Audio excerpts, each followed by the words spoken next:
مسلم league میں جاگیردار ہی تھے. اچھا، غرض یہ کہ یہ باتیں ماضی کی ہو کر رہ گئی ہیں. ہمیں اس خطے میں رہنا ہے اور اچھی طرح رہنا ہے، جس کے لیے ضروری ہے کہ ہم ایک دوسرے کی عزت کریں. کہ پنجاب باقی صوبوں کے اوپر حکمرانی نہیں کرے جس طرح انگریز کرتا تھا. ایک نئے پاکستان کی ضرورت ہے جس میں اہم فیصلے اس ملک کے منتخب نمائندے کریں، فوج نہیں کرے. تو یہ ایک نسخہ ہے، ایک امید ہے، اور میں کیا کہہ سکتا. ڈاکٹر صاحب اس میں وہ ہم لائن بلر نہیں کر رہے کہ بنگلہ دیش والی تاریخ تھی اور ہماری فکر ہے؟ تاریخ کو تو بلایا جا سکتا ہے، فکر کو کس طرح بلایا جا سکتا ہے؟ ہاں، یہی تو بات ہے کہ ہم اپنی تاریخ تو نہیں بدل سکتے، لیکن فکر تو بدل سکتے ہیں نا. ہم باشعور ہیں، ہم دنیا کا ادراک رکھتے ہیں. ہم دیکھتے ہیں کہ جب ایک ایک صوبہ، ایک قسم کے لوگ باقیوں پر حکومت اپنا غلبہ مسلط کرتے ہیں تو پھر وہ ملک ٹوٹ جاتا ہے. یوگوسلاویا میں ہم نے یہ دیکھا، سوویت یونین میں دیکھا. ہم دیکھتے ہیں کہ صرف وہ ملک جہاں لوگوں لوگوں کی بھلائی مقصود ہے وہی خوشحال رہتے ہیں. وہیں پر عین اور چمن وہیں پر امن رہتا ہے، چین رہتا ہے. لہذا ہمیں اب آنکھیں کھول کر اپنے اطراف دیکھنا ہوگا نا. اب آپ دیکھ لیجئے کہ یہاں جو لوکل ادارے ہیں وہ بالکل بے اثر ہیں. وہ اب ہم ایک اور سمجھا رہے ہیں. لیکن یہ دیکھیے کہ کراچی جتنا بڑا شہر جس کی آبادی 25 ملین ہے، ابھی حال میں ادھر گیا تھا، واپس آیا تو وہ اس قدر پریشان میں رہا ادھر ہوتے ہوئے. اس 25 ملین کے شہر کو ایک ایک قصبہ سمجھا گیا ہے، جبکہ اس کے اندر آپ کئی ملک آباد کر سکتے ہیں. 25 ملین میں آپ 3 اسرائیل بھر سکتے ہیں. لیکن ادھر جو انتظامات ہیں، کراچی کے جو انتظامات ہیں، that is why it's the least livable city in the world now. تو بہت تبدیلیوں کی ہمیں ضرورت ہے. ادھر زیادہ صوبے چاہیے. بہت ضروری ہے کہ پاکستان کو اب کئی صوبوں میں تقسیم کیا جائے تاکہ انتظامی امور میں آسانی ہو. یہ وہ پاکستان نہیں ہے جو سن 47 میں تھا، جس کی آبادی 28 ملین تھی اس وقت. آج یہ 250 ملین کا ملک ہے.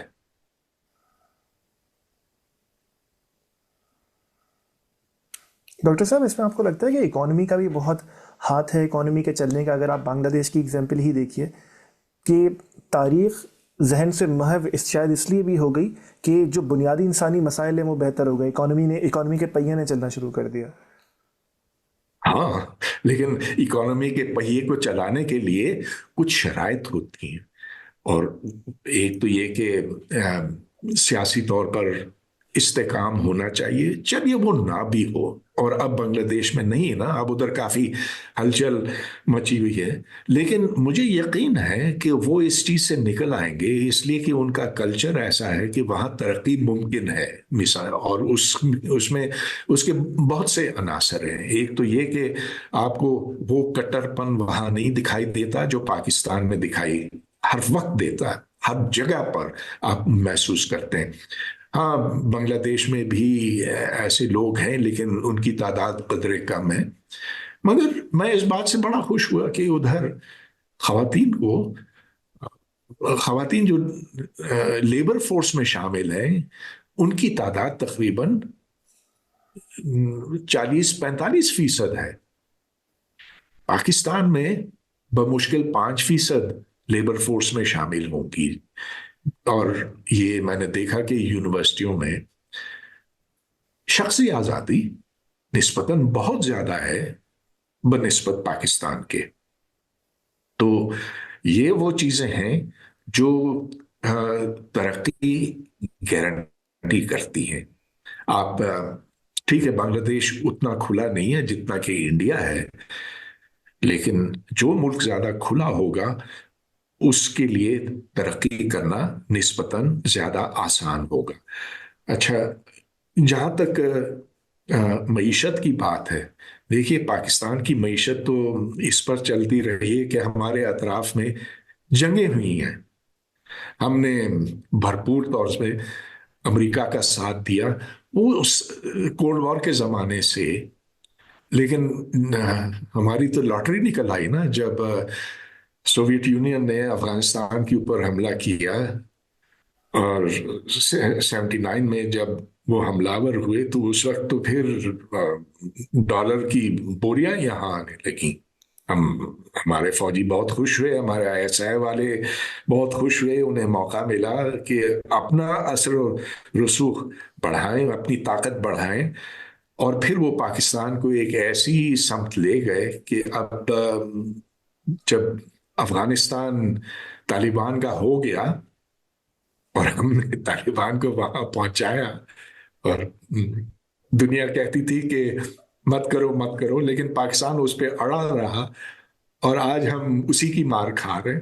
آج ہم یہ شکایت کرتے ہیں کہ TTP کو افغان حکومت سہارا دے رہی ہے، لیکن وہ تو ہمارا اپنا کیا کرایا ہے نا، اور کسی کا تو نہیں تھا.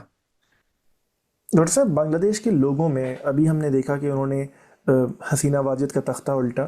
آپ کو کیا کیمیائی فرق نظر آتا ہے خاص طور پہ وہاں کے جوانوں میں، کہ اگر آپ اس کو پاکستان کے جوانوں سے متفرق کر سکیں کہ وہاں پوری قوم گویا اٹھ کھڑی ہوئی، اور ہمارے پاس، ہم جیسے آپ نے کراچی سے کہا، میں خود کراچی سے ہوں، 15 سال ہونے کو ہے، وہاں کا جو مین یونیورسٹی روڈ ہے وہ آج تک بن نہیں سکا. آپ نے شاید دیکھا بھی ہوگا.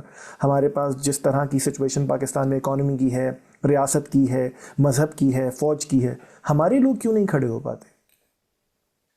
ہاں، شاید اس لیے کہ بنگلہ دیش جس سبب بنا وہ ایک وہ ایک کلچر کی بنیاد پر بنا، اور ایک زبان کو انہوں نے اتنا عزیز سمجھا کہ یہ وہ چیز تھی جس نے اس کو پاکستان سے جدا کیا. تو بنگلہ دیش کی بنیاد اور تھی، پاکستان کی اور تھی، اور اسی لیے جو بنگلہ دیش کے لوگ ہیں ان کے بیچ میں ایک ربط ہے، ایک ایک انڈرسٹینڈنگ ہے، اور وہ ایک دوسرے کو حقارت کی نظروں سے نہیں دیکھتے جس طرح پاکستان میں ہوتا ہے. اب دیکھیے، یہ چند روز پہلے کی بات ہے، ادھر قائد اعظم یونیورسٹی جہاں میں نے کوئی اپنی زندگی کا بیشتر حصہ گزارا، ادھر پٹھان اور پنجابی اسٹوڈنٹس میں خون ریز لڑائیاں ہوئی ہیں. اور کبھی بلوچ اور سندھی کے بیچ میں ہو جاتی ہیں، کبھی سندھی اور پنجابی کے بیچ میں ہو جاتی ہیں. تو یہ فرق ہے بنگلہ دیش اور پاکستان میں کہ وہ ایک قوم ہے، جبکہ پاکستان کئی قوموں پر مشتمل ہے. یہ جو جناح صاحب کا کہنا تھا کہ بس 2 قومیں ہیں، ایک ہندو اور ایک مسلم، اس سے زیادہ غلط بات کوئی نہیں ہو سکتی. وہ یہ جو 2 قومی نظریہ ہے یہ تو بالکل جھٹلا دیا گیا. اٹ واز ٹوٹلی فالسیفائڈ ان 1971، جب بالکل یہ واضح ہو گیا کہ مذہب کبھی ایک ملک کو اکٹھے نہیں رکھ سکتا. لیکن ہمارے حکمرانوں نے یہ بات نہیں سیکھی ہے. آج بھی وہ کہتے ہیں کہ جو 2 قومی نظریے کے خلاف بولے گا اس کو 10 سال قید ہوگی. ارے بھائی، آپ کے سامنے یہ فیل ہو گیا. کیا وجہ ہے کہ اب یہ میں اس کو بہت افسوسناک سمجھتا ہوں. بلوچستان میں یہ کچھ 2-3 ہفتے پہلے گاڑیاں روکی، بسیں روکی گئیں، ادھر مسافروں کو نیچے اتارا گیا، ان کے شناختی کارڈ دیکھے گئے، اور جو پنجابی تھے، یہ بیچارے مزدور طبقے کے تھے، انہیں الگ کر کے انہیں مار دیا گیا. دس از اٹر انہیومینٹی. اور اب ہم یہ شیعہ سنی فساد دیکھتے ہیں. شیعوں کا قتل عام پارا چنار میں، یہ کہنا چاہیے. اور احمدیوں کی تو آپ بات ہی نہ کریں. جو ہندو ہیں وہ ڈرے ڈرے پھرتے ہیں، ان کی بچیوں کو یہ میاں مٹھو جیسے لوگ اٹھا کر مسلمان بنا دیتے ہیں، بھگا دیتے ہیں، اور قانوناً یہ جائز ہے.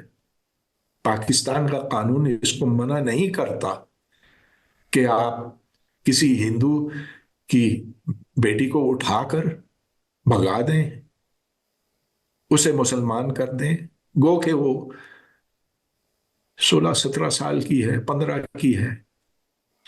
تو کیا بتاؤں. جب 7ویں صدی کے طور طریقے 21ویں صدی میں لائے جاتے ہیں تو اس کا یہی انجام ہوتا. ڈاکٹر صاحب، جب میں نے آپ سے یہ سوال کیا کہ بنگلہ دیش، جیسے پچھلا سوال کہ بنگلہ دیش میں کیا کیمیائی فرق ہے، تو آپ نے ان کی تاریخ کا ہی حوالہ دیا کہ وہ جس بنیاد پہ بنے تھے. میں صرف کانٹرڈکشن کلیئر کرنا چاہ رہا ہوں، اگر ایک پاسبل کانٹرڈکشن ہے. اور 2 سوالات پہلے جب میں نے عرض کیا کہ تاریخ کی کتنی اہمیت ہے اس بات کی، تو آپ نے کہا کہ اتنی اہمیت نہیں ہوتی. تو ایک سوال میں اہمیت نہیں تھی اور ابھی بنگلہ دیش کی تاریخ کا ہی حوالہ دیا گیا. ہاں دیکھیے، تاریخ تو ضرور اہمیت رکھتی ہے، لیکن اس کو بھلایا بھی جا سکتا ہے. وہ حالات کے اوپر منحصر ہے. اگر کوئی آپ سے کہے کہ ہاں ٹھیک ہے وہ جنگیں ہوئی تھی، آپ دیکھیے فرانس اور جرمنی کے بیچ میں بھی بڑی خونریز جنگیں ہوئی تھیں، اتنی کہ آپ تصور ہی نہیں کر سکتے. وہ جرمنی کا تو ایسا حال کر دیا تھا، ہو گیا تھا کہ ادھر کھیتوں میں کسان رہی نہیں تھے، ادھر پھر فاقہ پڑا. تو ضرور تاریخ سے فرق پڑتا ہے. لیکن آج دیکھیے جرمنی اور فرانس کے بیچ میں کس قدر امن ہے. اگر پیار نہیں ہے تو امن تو ہے. اچھا، پھر آپ نے مجھ سے جو پوچھا نا کہ بنگلہ دیش اور پاکستان کے لوگوں میں ان کی کیمیا میں کیا فرق ہے. ایک بات تو میں نے یہ دیکھا کہ بنگلہ دیش کے لوگ ادب سے بہت دلچسپی رکھتے ہیں اور وہ پڑھتے بہت ہیں. ان کے اخبارات بنگلہ میں تو خیر میں نہیں پڑھ سکتا، لیکن انگریزی کے بڑے اچھے معیار کے ہیں. اور ان میں وہ مایوسی مجھے نہیں دکھائی دی جو مجھے پاکستانی نوجوانوں میں دکھائی دیتی ہے. وہ بڑے پر امید ہیں. غربت وہاں ہے، بے روزگاری وہاں پر ہے، لیکن جو جو پاکستانی نوجوان جس ڈیسپریشن کا شکار ہو گیا، وہ مجھے وہاں پر نہیں دکھائی دیا. اور ڈاکٹر صاحب، اس میں اگر میں ایک بہت کیٹیگورک سوال کر سکوں، آپ خود کو آسما جہانگیر صاحبہ ہمارے پاس گزری، اس طرح کے کتنے ہی لوگ، آپ اس میں اپنا فیلئر سمجھتے ہیں کہ آپ کی بات عوام قبول نہیں کر سکے؟ اور صرف آج نہیں، اگر تاریخی حوادث میں دیکھا جائے تو جناح صاحب کی بات قبول کرنے کے لیے لوگ تھے، آزاد کی بات قبول کرنے کے لیے لوگ نہیں تھے. ہاں تو آج مودی کی بات بھی نا بہت دور دور تک پھیل رہی ہے. آپ مقبولیت کو چھوڑیں، آپ یہ دیکھیں کہ ٹرمپ جیسا، میرے پاس الفاظ نہیں ہے لیکن ٹھیک ہے میں اس کو اچھا نہیں سمجھتا، لیکن ٹرمپ کی مقبولیت، اس کے اسباب تو کوئی ماہر نفسیات ہی بتا سکیں گے. ایسا گندا آدمی جو یہ عورتیں خریدتا تھا، جو یہ کہتا تھا کہ آئی کین واک ڈاؤن